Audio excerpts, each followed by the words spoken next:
you are a survivor. I mean, nothing to do with starstruck. Ang dami mong pinagdaanan. Pero nakatindig ka pa rin. Unahin ko dito yung tanong.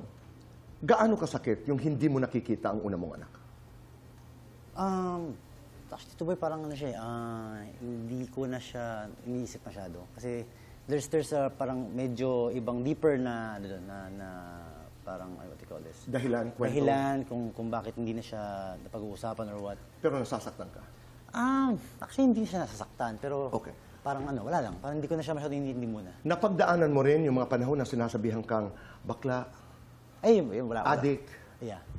oo, pasaway, Yes. oo, walang karera.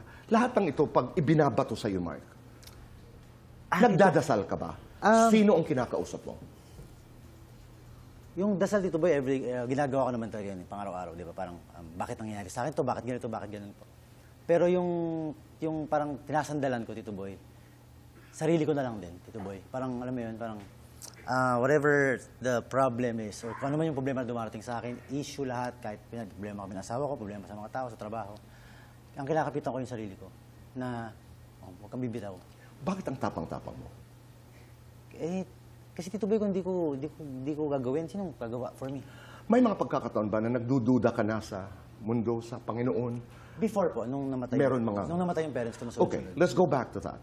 Itong mga nangyayari sa buhay mo ngayon, yung kinalalagyan mo, kung magsusumbong ka, particularly kay Daddy June, Tito Hermie, anong sasabihin mo sa kanila? Ano ba? Siguro, actually, susumbong pa rin ako sa kanila sa isip ko. Parang, Dad, Papa, yung mga tao, parang, madami nilang sasabi sa akin, di ba? Parang ang dami kong ginagawang mali, pero wala naman. Parang ginagawa ko na lahat ng pwede kong gawin to provide, to survive in this life. Pero parang mali pa rin yung nagagawa ko, parang ganun. Mga ganun kasi, Tito Boy.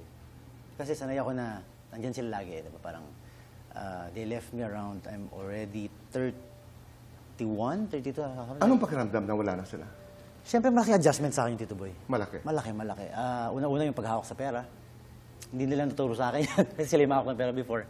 And siyempre yung to have someone to tell your problems na hindi lang, hindi partner, hindi asawa. Yung talaga magulang. Iba yung advice ng magulang. At nakakamiss yun. Yeah, sobra naman Tito Boy. Oo naman. One point in your life, nagkasunod-sunod yung deaths. Lola, Mama, Daddy June, Tito Hermie.